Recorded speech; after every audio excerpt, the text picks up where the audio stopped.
Look like Becky Hammond is not happy with A'ja Wilson for her lack of performance in this first game. The world witnessed a coronation turn into a catastrophe as the Indiana Fever, against every conceivable expectation, pulled off one of the most astonishing upsets in recent memory, leaving champions stunned and an entire league buzzing. The Las Vegas Aces, a dominant force, expected a smooth journey, especially on the very night their superstar A'ja Wilson was honored as the league's most valuable player.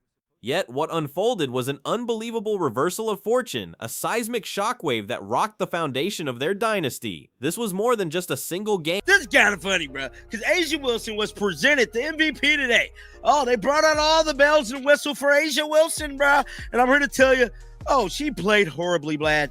Before the opening whistle, the narrative was fixed, etched in stone by every expert and oddsmaker across the league. Analysts on every major sports network straight up wrote off the Indiana Fever, predicting a swift, predictable sweep for the powerhouse Las Vegas Aces. Oddsmakers were practically laughing, setting odds so ridiculously lopsided it was easier to bet on the margin of an Aces victory than on Indiana winning the series. Even the reigning two-time champions themselves expected nothing less than a total domination, effectively declaring the series over before it even began. The headline screamed about survival, not victory, for the Fever, suggesting that merely avoiding total humiliation would be considered a success.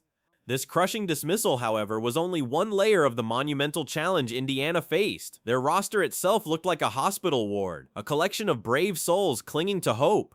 And Becky Hammond was a little mad about it. Well, actually, she seemed kind of embarrassed to have lost to the Indiana Fever the way they lost, because Kelsey Mitchell went and got a belt from out the locker room, and you know a belt. She wrapped the belt around her hand, and she bent A'ja Wilson over.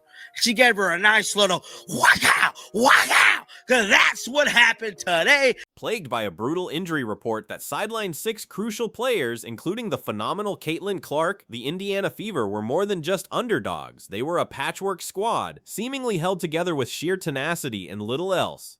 Sophie Cunningham, Sydney Colson, Chloe Bobby, Ari McDonald, and Dearest Dantis joined Clark on the sidelines, creating a roster that looked decimated. This wasn't merely a few missing pieces, it was a catastrophic blow that left many wondering how they even qualified for the semifinals. People were literally calling them lucky to even be standing on the court, as if their season had unofficially expired before the playoffs had truly begun. Their presence in this elite round was deemed a miracle, a testament to battling a— Becky, all that being said, is there maybe something to be said for the fact that it looked like at times your team was getting some shots and they were just rattling in and out? There were shots that seemed like they should have, that they've been falling and they just didn't. Yeah, well, there's those shots, and then there's the layups that we missed. I mean, we at least missed 9, maybe 10. I know we had about 6 or 7 at halftime, and the trend kind of continued of missing layups. On a night dedicated to A'ja Wilson's MVP coronation, a celebration of individual greatness, Kelsey Mitchell delivered a performance for the ages. While all eyes were locked on Wilson raising her trophy, absolutely nobody, and that means nobody, expected Mitchell to storm in and completely rewrite the entire story. It was supposed to be Wilson's night, the defending champions effortlessly taking care of business at home, the narrative already neatly pinned before the ball even tipped. But Mitchell absolutely refused to let Indiana be just a footnote. She transformed that semi-final opener into her own personal masterpiece, unleashing a historic scoring explosion that not only shocked the champions, but powerfully declared her own claim to greatness. She didn't just score, she scored in literally every single way imaginable, sinking mid-range pull-ups with defenders draped all over her, drilling deep threes whenever the Aces gave her even a— aggressive and completely locked in. Now, we know that Kelsey Mitchell was nominated as the 5th player to be voted for to win the MVP. Now, we know, as of recently, Kelsey Mitchell been looking like she's the best damn player in the W. Now, I am here to tell you, I cannot say the same about A'ja Wilson, and Becky Hammond was a little mad about it. Defying expectations of being bullied inside, the Indiana Fever deployed a suffocating, relentless defense, specifically targeting the Aces' star players and surprisingly dominating the paint to completely dismantle the champions' offensive flow. Everyone expected Las Vegas to absolutely own the interior, to bully the Fever inside with their size, strength, and that undeniable MVP presence. But instead, Indiana flipped the script, making defense and tempo their primary weapons, dominating in the one area almost nobody thought they could possibly win. What unfolded wasn't just resistance, it looked like a literal blueprint for how to break down the defending champion. The Fever completely outscored Las Vegas by a significant margin in the paint, which totally flipped what everyone thought was supposed to be a massive disadvantage into one of their greatest and most surprising strengths. This collective defensive effort was You brought up Kelsey Mitchell, but what about the way she was playing today made it so difficult for you guys to slow her down? Or what about the way you guys couldn't defend her was the issue? Well, one, she made every freaking shot, it seemed like. Long twos, short twos, threes, get the free throw line.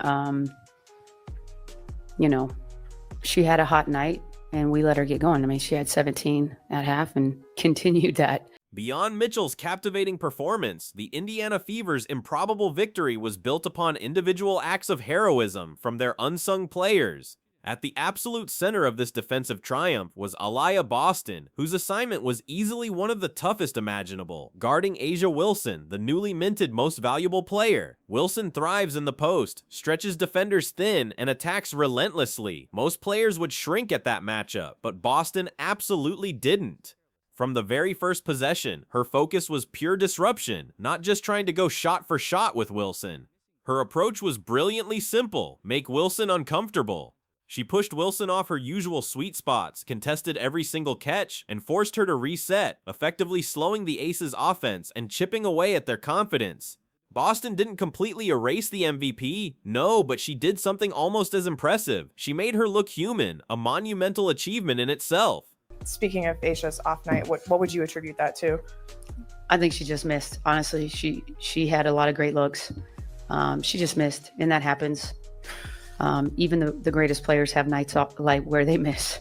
Odyssey Sims' fearless drives and the Fever's unwavering we over me philosophy ignited a relentless up-tempo attack that forced the Aces out of their comfort zone, completely changing the dynamic of the contest.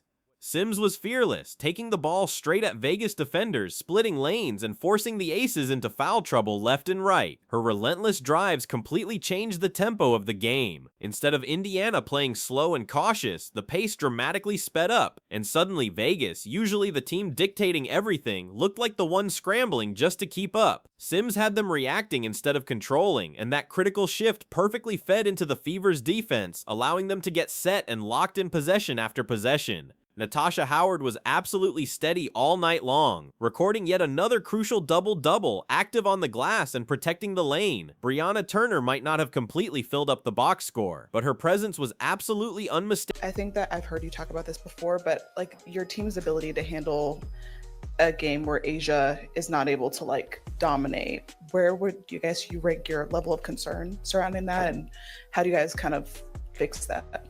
It's not necessarily my level of concern. I know we're capable, but not when we play like that. You know, God forbid A'ja doesn't drop 40 for us. But we had 12 assists tonight in 40 minutes, 12, and 12 turnovers. But you could start on the defensive end. I mean, clearly we had no answer for Mitchell. Couldn't even attempt to slow her down a little bit. I thought it was really poor. The Indiana Fever's improbable win was no fluke. It was a testament to resilience, a blueprint for challenging giants, and a powerful assertion that their collective spirit could transform them from underdogs into legitimate contenders for an unlikely finals run. This unexpected triumph was Indiana reclaiming its belief, proving that "we over me" isn't just a catchy slogan, it's their undeniable identity on the biggest stage. One fearless night after a decade of waiting showed exactly what this group is capable of. As Coach Stephanie White wisely reminded everyone, we take it one day at a time. We can't look too far in front of us, because that's when you start to lose your focus. Game 2 now stands as far more than just the next challenge. It's the pivotal moment where one incredible upset can blossom into a full-blown finals run, solidifying their place in history and leaving a dynasty trembling. 26.6, Pipes more Mayans to more Wakol.